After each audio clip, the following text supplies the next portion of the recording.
Bismillahirrahmanirrahim. Alhamdulillahil mubdi'il mu'id alladzi qala fi kitabih la in syakartum la azidannakum wa la in kafartum inna 'adzabi lasyadid. Allahumma salli wa sallim wa barik ala sayyidina Muhammad al-hadi ar-rashid wa ala alihi wa sahbihi wa man tabi'ahum bi ihsan ila yaumil mazid. Subhanaka la ilma lana illa ma 'allamtana innaka antal alimul hakim wa la hawla wa la quwwata illa billahil aliyyil azim. Allahumma minka wa bika wa ilaika wa la hawla wa la quwwata illa bika. Allahumma bihaqqi sayyidina Muhammad wa ali sayyidina Muhammad ij'alna fi qalbi sayyidina Muhammad sallallahu alaihi wa alihi wasallam. Hadirin wal hadirat jamaah zikir manaqib kubra rahimakumullah. Masih dalam kajian tafsir surah Al-Baqarah ayat 172. Allah Subhanahu wa taala berfirman, A'udzu billahi minasyaitonir rajim. Bismillahirrahmanirrahim. Ya ayyuhalladzina amanu kulu min thayyibati ma razaqnakum washkuru lillahi in kuntum iyyahu ta'budun. Allah berfirman, wahai orang-orang beriman, kulu min thayyibati ma razaqnakum, makanlah oleh kalian dari sepaling baik rezeki yang telah kami berikan. Washkurulillah, dan bersyukurlah kalian kepada Allah, in kuntum iyyahu ta'budun, jika kalian benar-benar menyembah Allah. Hadirin wal hadirat jamaah zikir manaqib kubra rahimakumullah. Setelah kita disuruh untuk memakan sesuatu yang paling baik yang Allah Ta'ala berikan kepada kita, tugas yang kedua Allah perintah kita, washkuru lillah, bersyukurlah kalian kepada Allah, in kuntum iyyahu ta'budun, jika kalian benar-benar menyembah Allah. Perintah yang kedua, kita disuruh untuk bersyukur.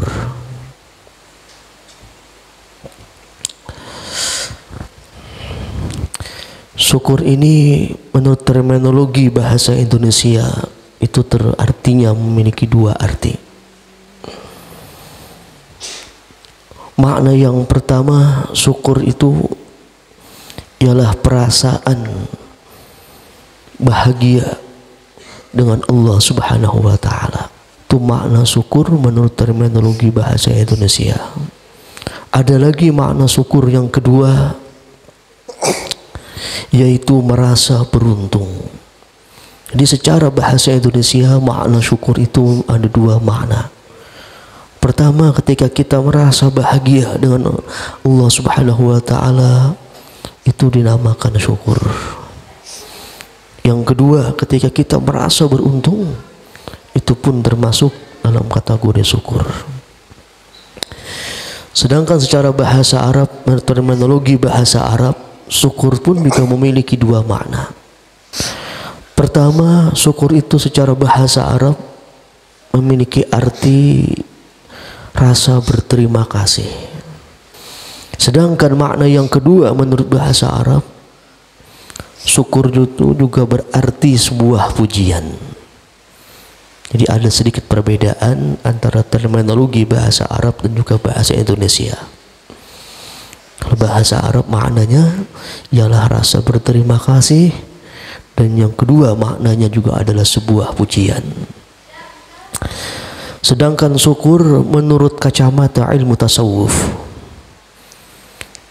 Al-Imam Sayyidi Syekh Abdul Qadir Al-Jilani qaddasallahu sirrah, beliau itu pernah menyebutkan makna syukur dalam kitab Al-Mawa'iz. Dalam kitab Al-Mawa'iz, Sayyidi Syekh Abdul Qadir Jilani menyebutkan makna syukur secara pandangan ilmu tasawuf. Makna syukur, kata beliau, ialah mengakui nikmat yang diberikan oleh sang pemberi nikmat. secara khusus. Jadi tidak sembarangan, ada beberapa syarat seseorang itu bisa diakui syukur karena mengakuinya itu secara khusus, mengakui nikmat yang diberikan oleh sang pemberi nikmat, namun secara khusus, Itu makna syukur menurut Syekh Abdul Qadir Jilani dalam kitab Al-Mawa'iz. Dan beliau menyebutkan ada 3 tanda, ada 3 syarat secara khusus itu menurut beliau. Jadi mengakui nikmat secara khusus itu Syekh Abdul Qadir Jilani menyebutkan 3 syarat. Baru bisa dikatakan seseorang itu mengakui nikmat yang diberikan sang pemberi nikmat secara khusus harus memenuhi 3 syarat. Pertama kata beliau, asyukru bil lisan. Saat kita ucapkan alhamdulillah, ketika mendapat nikmat kita ucapkan alhamdulillah. Ini bentuk syukur secara bil lisan. Jadi beliau menyebutkan 3 persyaratan seseorang itu baru bisa dikatakan syukur. Pertama, syukur bil lisan. Itu kita mengucapkan ketika mendapatkan nikmat, ucapkanlah alhamdulillah. Alhamdulillah ini menurut pakar bahasa Arab, alif lamnya ini memberi makna al-istighraq.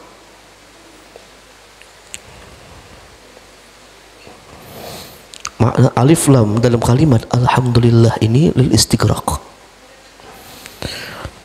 Kalau kita sederhanakan maknanya itu ialah seluruh pujian itu cuma milik Allah. Jadi alhamdulillah ini maknanya bahwa seluruh pujian mutlak milik Allah Subhanahu wa taala, istighraq.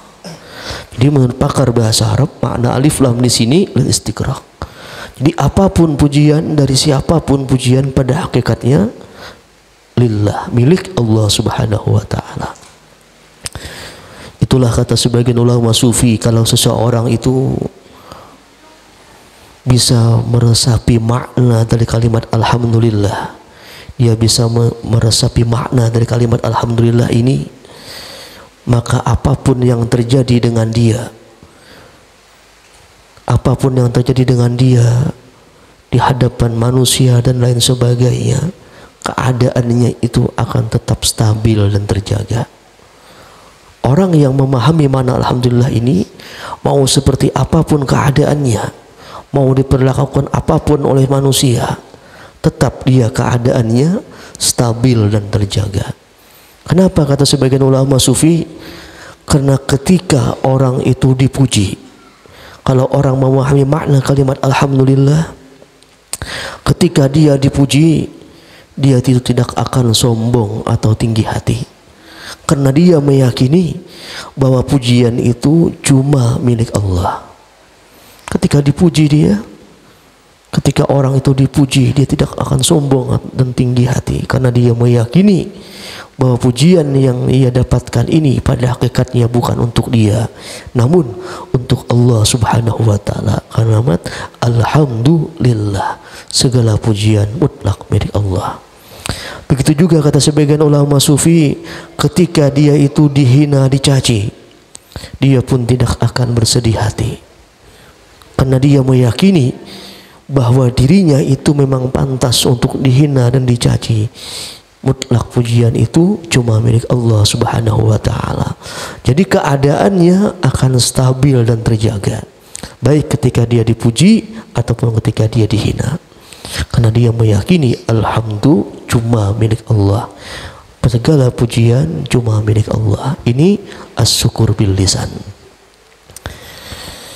Lalu yang kedua kata Syekh Abdul Qadir Jilani, syukur itu dengan anggota tubuh, bil arkan. Jadi syukur itu dengan anggota tubuh kita, bukan sekedar lisan lagi. Bahkan syukur dengan anggota tubuh ini Allah perintahkan langsung dalam Al-Quran. Di dalam salah satunya dalam potret keluarganya Nabi Daud alaihissalam. dalam surah Shaba ayat 13.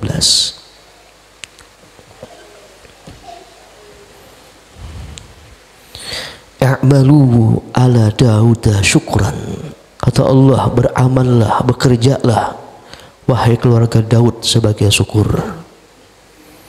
Allah menyuruh keluarga Nabi Daud itu untuk bekerja, beramal. I'malu ala Dauda syukran.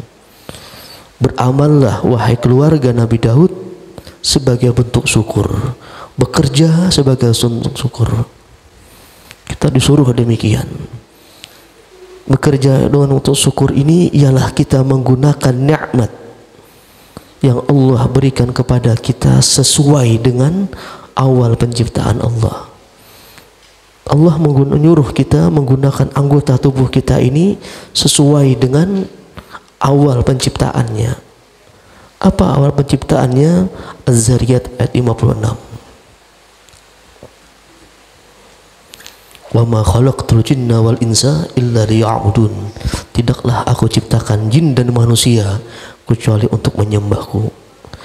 Jadi anggota tubuh itu disuruh bersyukur dengan anggota tubuh ya, dengan menyembah Allah Subhanahu wa taala. I'malu ala Dauda syukran wa qalilun min ibadiyas syakur. Lalu Allah nyatakan lagi, sangat sedikit dari hamba-hambaku itu yang bisa bersyukur. Ini langsung Allah sendiri yang menyatakan, wa qalilun min ibadiyas syakur. Sangat sedikit, kata Allah, dari hamba-hambaku yang bisa bersyukur.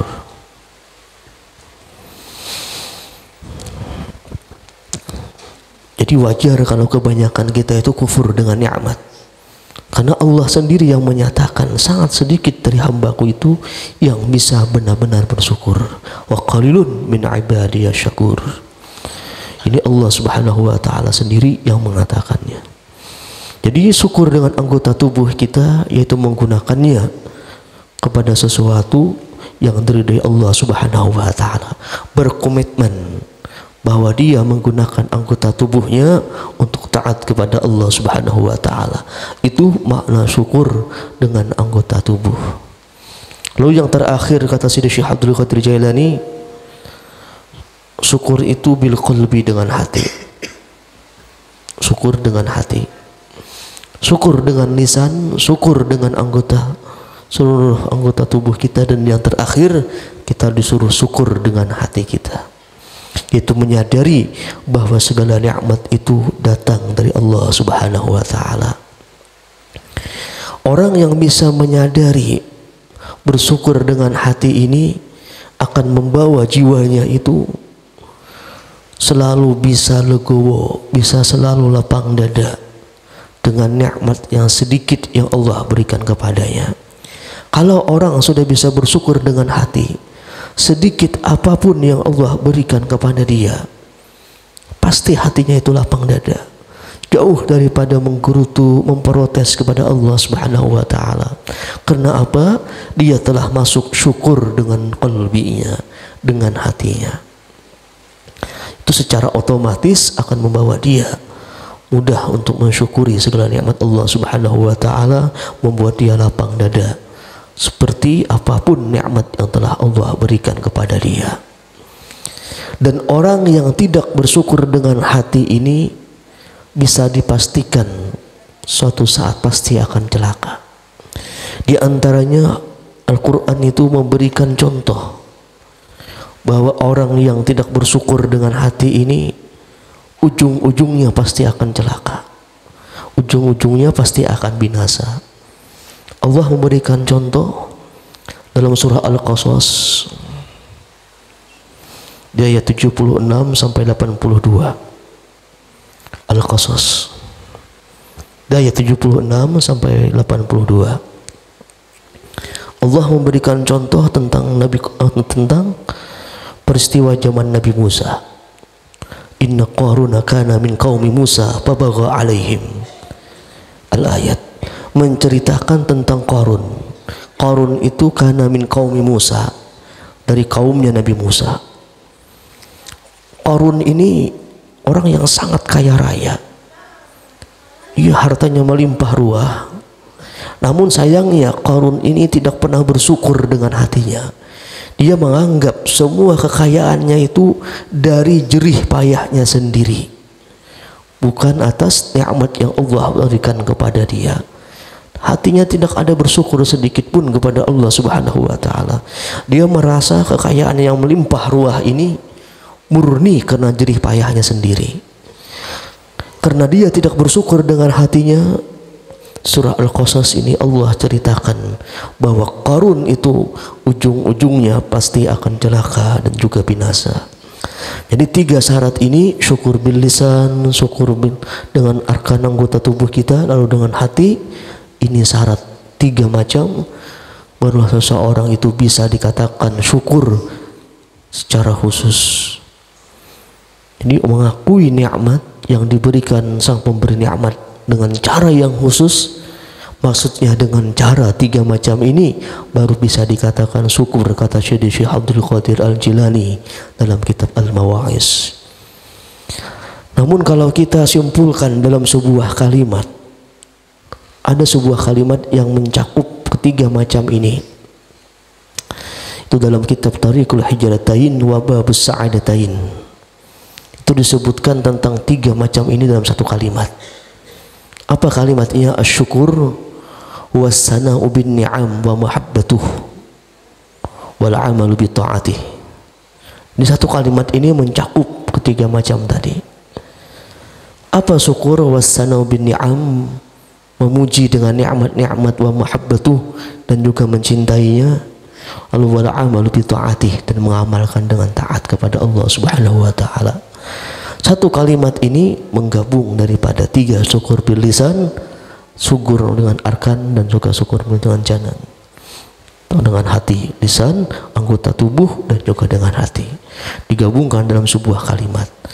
Wassana'u bin ni'am wa mahabbatuh wal amalu bi ta'atih. Hadirin wal hadirat jamaah zikir manaqib kubra rahimakumullah. Paman sekaligus gurunya dari Imam Junaid Al-Baghdadi yang bernama Sari As-Saqati, Imam Sari As-Saqati. Jadi ada seorang paman sekaligus guru dari Al-Imam Junaid Al-Baghdadi. Beliau itu bernama Al-Imam Sari As-Saqati. Pernah pada suatu hari Imam Sari As-Saqati ini di hadapan para jemaah-jemaahnya itu bertanya langsung kepada Al-Imam Junaid Al-Baghdadi. Bahkan ketika itu usia Imam Junaid baru 7 tahun. Usia beliau masih dibilang kanak-kanak. Imam Junaid Al-Baghdadi dalam usia yang sangat muda, baru 7 tahun. Paman sekaligus guru beliau Al-Imam Sari As-Saqati di hadapan semua jamaahnya mengatakan, wahai keponakanku Junaid, kata Imam Sari As-Saqati, apa arti syukur? Apa dijawab Imam Junaid Al-Baghdadi? Spontanitas beliau langsung mengatakan, wahai pamanku, syukur itu, kata Imam Junaid Al-Baghdadi, ialah tidak bermaksiat dengan nikmat Allah Subhanahu wa taala. Tidak bermaksiat dengan nikmat yang Allah berikan kepada dia, itu syukur, kata Imam Junaid Al-Baghdadi. Ketika ditanya, beliau spontanitas menjawab demikian, bahwa kita tidak bermaksiat dengan nikmat yang diberikan Allah Subhanahu wa taala kepada kita. Padahal kalau kita mau merenungi, tidak ada dalam satu hari pun kita lepas daripada nikmat Allah Subhanahu wa taala. Bahkan bagi orang yang sakit sekalipun, orang yang miskin sekalipun, orang yang hidupnya penuh dengan penderitaan sekalipun, tetap tidak lepas daripada nikmat Allah Subhanahu wa taala. Minimalnya nikmat napas gratis yang Allah berikan kepada kita semua. Jadi tidak ada satu orang pun yang bisa lepas dari nikmat Allah Subhanahu wa taala semasa dia masih hidup dalam dunia ini. Bahkan orang yang sakit sekalipun, orang yang menderita sekalipun, tetap tidak lepas daripada nikmat Allah Subhanahu wa taala. Apalagi kalau kita diberikan iman oleh Allah Subhanahu wa taala. Kalau kita diberikan iman kepada Allah Subhanahu wa taala, ini adalah merupakan nikmat terbesar, bahkan melebihi daripada dunia dengan segala isinya, yaitu nikmat iman kepada Allah Subhanahu wa taala. Aqulu qawli hadza wa astaghfirullahal azim li wa lakum wa lisairil muslimina wal muslimat wal mu'minina wal mu'minat bi sirri nabi wa alin nabi wa bihaqqi Syekh Abdul Qadir Al Jilani wa bi sirril Fatihah.